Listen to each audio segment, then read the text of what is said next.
ఎందుకు ఈ దేశం ఎందుకు విషం చిమ్ముతున్నారంటే చంద్రబాబు నాయుడు గారికి ఎక్కడ పేరు వచ్చేస్తుందో.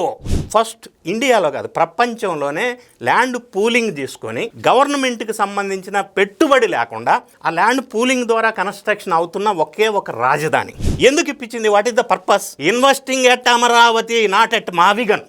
కానీ ఈ మావిగన్ వ్యవహారం లోతుగా ఎందుకు వాళ్ళ పేపరు మీడియాలో ప్రస్తావనకి తేలే? జనరల్గా తెస్తారు కదా.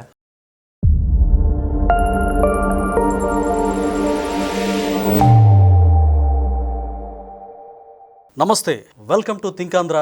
నేను మీ మాణిక్. మనతో పాటు ఉన్నారు ప్రముఖ రాజకీయ సామాజిక విశ్లేషకులు కొత్త రవీంద్ర బాబు గారు. నమస్కారం సార్. నమస్తే సార్. సజ్జల రామకృష్ణారెడ్డి ఒకప్పుడు జగన్మోహన్ రెడ్డి గారు ముఖ్యమంత్రిగా ఉన్నప్పుడు చక్రం తిప్పిన వ్యక్తి, సకల శాఖ మంత్రిగా శాసించిన వ్యక్తి సజ్జల గారు మళ్ళా వచ్చారు. జగన్మోహన్ రెడ్డి మావిగన్ అని, విజయవాడ రాజధాని అని వ్యాఖ్యలు చేసిన తర్వాత ప్రజలకు మరి క్లారిటీ ఇవ్వాలన్న ఉద్దేశంతోనో ఏమో తెలియదు, కానీ మళ్ళా ప్రజల్ని మిస్లీడ్ చేసే విధంగా ఆయన వ్యాఖ్యలు అయితే ఉన్నాయి. ఆయన ఏమన్నారంటే, అమరావతి రాజధాని ఎప్పటికీ అభివృద్ధి చెందదు, సమస్య లేదు, అనవసరంగా పెట్టుబడులు పెడుతున్నారు, ఇది విభజన చట్టంలో కూడా ఈ మావిగన్ ప్రస్తావన ఉంది, మావిగనే రాజధాని అంటూ ఒక కొత్త భాష్యాన్ని రాజధాని గురించి చెప్తా ఉన్నారు. అంటే నిజంగా రాజధాని మారుస్తాము మళ్ళా అనే ఇండికేషన్ వాళ్ళు ఇస్తూ ఉన్నారు. నిజంగా మరి పార్లమెంట్లో కూడా అమరావతి రాజధాని అంటూ తీర్మానం చేసిన నేపథ్యంలో మరి ఇప్పుడు జగన్మోహన్ రెడ్డి ఒకవేళ ఆయన ముఖ్యమంత్రి అయితే రాజధాని మార్చే అవకాశం ఉంటుందంటారా? సజ్జల వ్యాఖ్యలను మనం ఎలా చూడాలి? మీరు అడిగిన ప్రశ్నలో కొద్దిగా పొలిటికల్ యాంగిల్ కాకుండా సబ్జెక్ట్ బేస్డ్ ఏది వాస్తవమో విశ్లేషణ చేసే ప్రయత్నం చేద్దాం. ఫస్ట్ పాయింట్, అమరావతి అనేది ఇప్పుడు కన్స్ట్రక్షన్ అవుతున్న రాజధాని, the green field capital of Andhra Pradesh. అసలు అక్కడ పనికిరాదు, లేదా ఖర్చు ఎక్కువ అవుతుంది, లేదా సాయిల్ భూమి అనేది అక్కడ పనికిరాదు కన్స్ట్రక్షన్కి. ఇక్కడ ఏది లంచాలు తీసుకోవడం కోసం ఇది కడుతున్నారు అనేది ఒక వ్యాఖ్య సజ్జల రామకృష్ణారెడ్డి అన్న మాటల్లో. సో నేనేమంటానంటే, అమరావతి మీద ఇప్పుడు 50,000 కోట్ల రూపాయలు పెట్టుబడులు ఇప్పుడు కన్స్ట్రక్షన్ జరుగుతుంది. 50,000 కోట్ల పెట్టుబడి కన్స్ట్రక్షన్ జరుగుతుంది. 30,000 మంది కార్మికులు 3 షిఫ్ట్లో పనిచేస్తున్నారు. వీళ్ళు ఎస్టిమేషన్ టార్గెట్ రేటు దిశగా కన్స్ట్రక్షన్ అవుతుంది. భారీ ఎత్తున పెట్టుబడులు వస్తున్నాయి, ఇంక్లూడింగ్ క్వాంటమ్ వ్యాలీ. భారీ ఎత్తున ఎడ్యుకేషనల్ ఇన్స్టిట్యూషన్స్ వస్తున్నాయి, వరల్డ్ క్లాస్ ఇన్స్టిట్యూషన్స్. నేను చెప్పింది నార్మలే కాదు. ఇంత పెద్ద ఎత్తున పెట్టుబడులు వస్తుంది ఒకటి. రెండవది, వరల్డ్ బ్యాంక్ నుంచి ఫండ్స్ వస్తున్నాయి, సెంట్రల్ గవర్నమెంట్ నుంచి సపోర్ట్ వస్తుంది. ఇవన్నీ జరుగుతూ ఉంటే అమరావతి మీద మొదలు నుంచి కూడా కమరావతి అన్న ఒక పాయింట్ మీద తీసుకొని ద్వేషం వెళ్ళగక్కుతున్నారు. అక్కడ ఉన్నది కమ్మవారని. అక్కడ మొత్తం జనాభాలో 18% కమ్మవారు, 24% రెడ్డీస్. వాళ్ళు ఎలిగేషన్ చేసి వాళ్ళ సొంత కమ్యూనిటీ ఉన్నారు. సో అది ఒక బేస్లెస్. అంటే ఎందుకు ఈ దేశం ఎందుకు విషం చిమ్ముతున్నారంటే చంద్రబాబు నాయుడు గారికి ఎక్కడ పేరు వచ్చేస్తుందో. అందుకే వరల్డ్ బ్యాంక్ వాళ్ళకు కూడా గతంలో ఒక గ్రామస్తుల చేత ఫండ్స్ ఇవ్వద్దు ఇక్కడ డెవలప్మెంట్కి, ఎందుకంటే ఎకరం రేట్ ఇక్కడ చాలా తక్కువ ఉంది అని లెటర్లు రాపిచ్చారు. ఫండ్స్ ఆపేసే ప్రయత్నం చేశారు, ఇన్వెస్ట్మెంట్స్ రాకుండా వాళ్ళని ఆపేసే ప్రయత్నం చేశారు. అంటే ఇక్కడ డెవలప్ అయితే ఈయనకి ఎక్కడ పేరు వస్తుందో అని. రెండోది, సజ్జల రామకృష్ణారెడ్డి అన్న మాటల్లో ఇంకొక మాట, నయా రాయ్పూర్. ఎస్, అటువంటి రాజధానితో దాన్ని కంపేర్ చేశారు కదా. ఇప్పుడు దీన్ని కూడా మనం వివరణ ఇచ్చే ప్రయత్నం చేద్దాం. దీనికి ఫస్ట్ ఆఫ్ ఆల్ కంపేర్ చేయడానికి వీల్లేదు. ఎందుకంటే ఇది అమరావతి అనేది సెల్ఫ్ సస్టైనబుల్, సెల్ఫ్ ఫైనాన్సింగ్ రాజధాని, నంబర్ 1. నంబర్ 2, ఫస్ట్ ఇండియాలో కాదు ప్రపంచంలోనే ల్యాండ్ పూలింగ్ తీసుకొని గవర్నమెంట్కి సంబంధించిన పెట్టుబడి లేకుండా ఆ ల్యాండ్ పూలింగ్ ద్వారా కన్స్ట్రక్షన్ అవుతున్న ఒకే ఒక రాజధాని ప్రపంచంలోనే.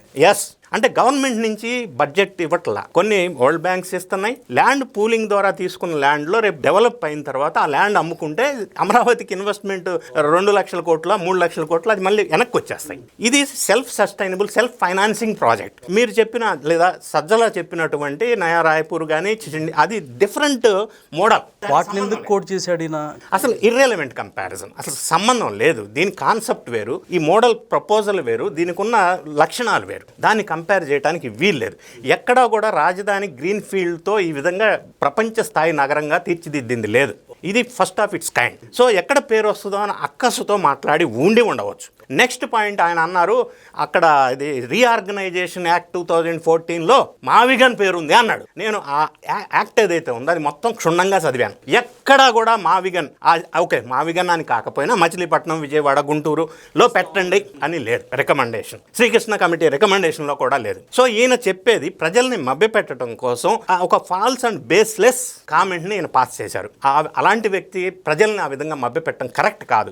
రీఆర్గనైజేషన్ యాక్ట్లో ఆ ప్రస్తావన లేదు. నెక్స్ట్ పాయింట్, అమరావతి ఆపేసి ఇంకొక దగ్గర వాళ్ళు వస్తే, సో ఇప్పుడు 2029 ఎలక్షన్కి ఎజెండా సెట్ చేశారు. మావిగన్ వర్సెస్ అమరావతి. మావిగన్ ఇష్టపడితే ఓటేయండి, అమరావతి ఇష్టపడితే వాళ్ళకు ఓటేయండి. ఇదే కదా అసలు నా ఫస్ట్ క్వశ్చన్. లీగల్గా అమరావతిని ఒకవేళ వేరే గవర్నమెంట్ వచ్చింది అనుకుందాం, ఇక్కడి నుంచి తీసేసి వేరే దగ్గర పెట్టవచ్చునా?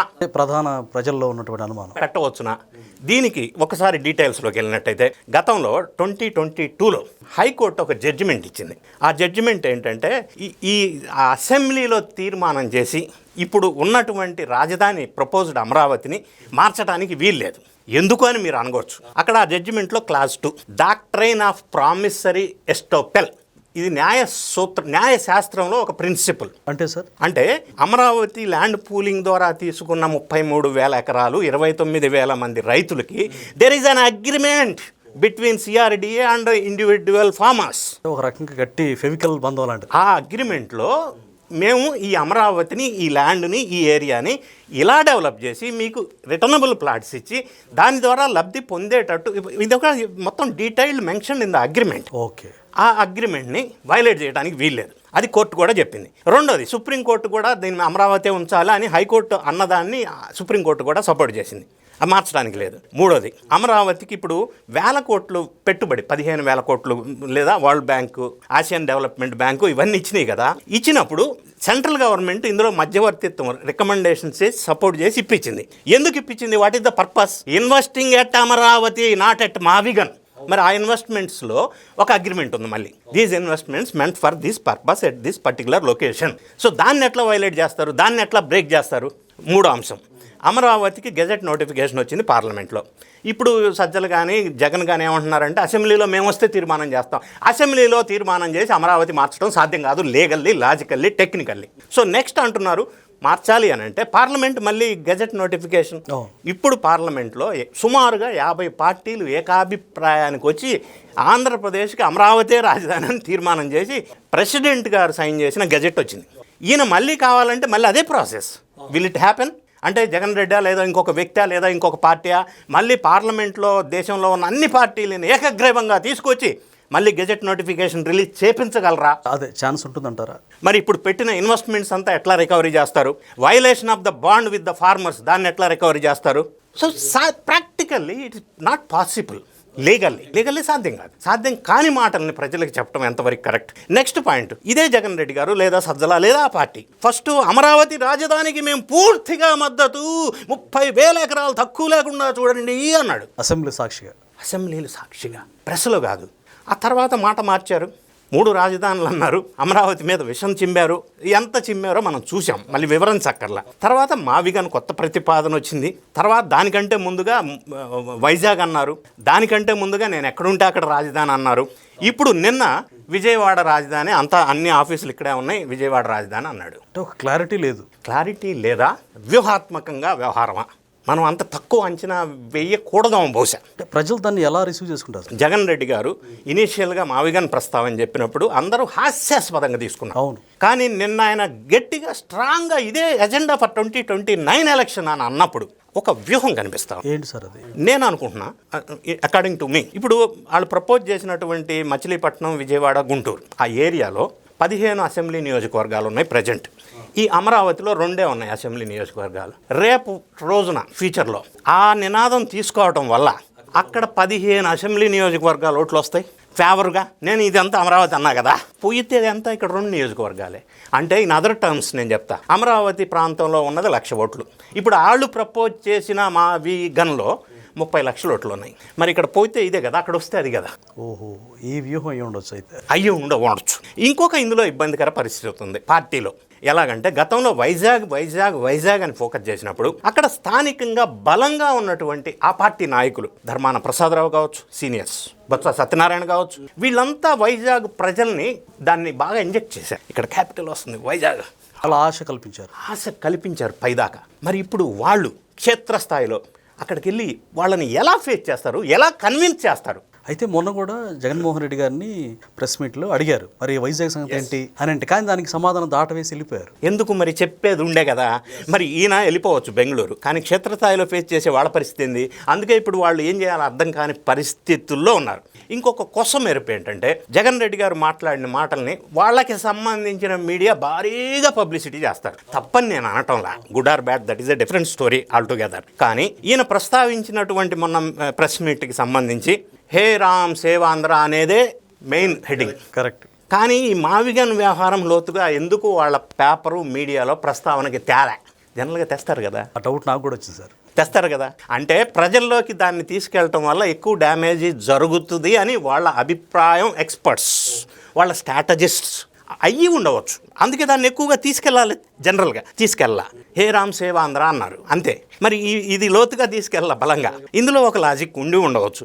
సో ఇప్పుడు వాళ్ళు కన్ఫ్యూజ్ అయ్యి జనాన్ని కన్ఫ్యూజ్ చేస్తున్నారని ఒక విశ్లేషణ. నేనేమంటానంటే వ్యూహాత్మకంగా ముందుకెళ్తున్నారు. దీనివల్ల వాళ్ళు ఆశించింది ఏంటంటే అమరావతికి పెట్టుబడులు రాకూడదు, డెవలప్మెంట్ తగ్గాలి. అది పూర్తిగా డెవలప్ అయితే చంద్రబాబు నాయుడు గారికో ఇంకొకరికో పేరు వస్తుంది. అట్లా వస్తే ఈ పార్టీ కనుమరుగైపోద్ది అన్న వ్యూహంలో భాగంగా విషయం చెబుతున్నారు. ఇప్పుడు ఈ మావిగన్ ప్రస్తావన బహుశా ఈ అంటే నంబర్ ఆఫ్ పాపులేషన్ అవి ఉండి ఉండవచ్చు.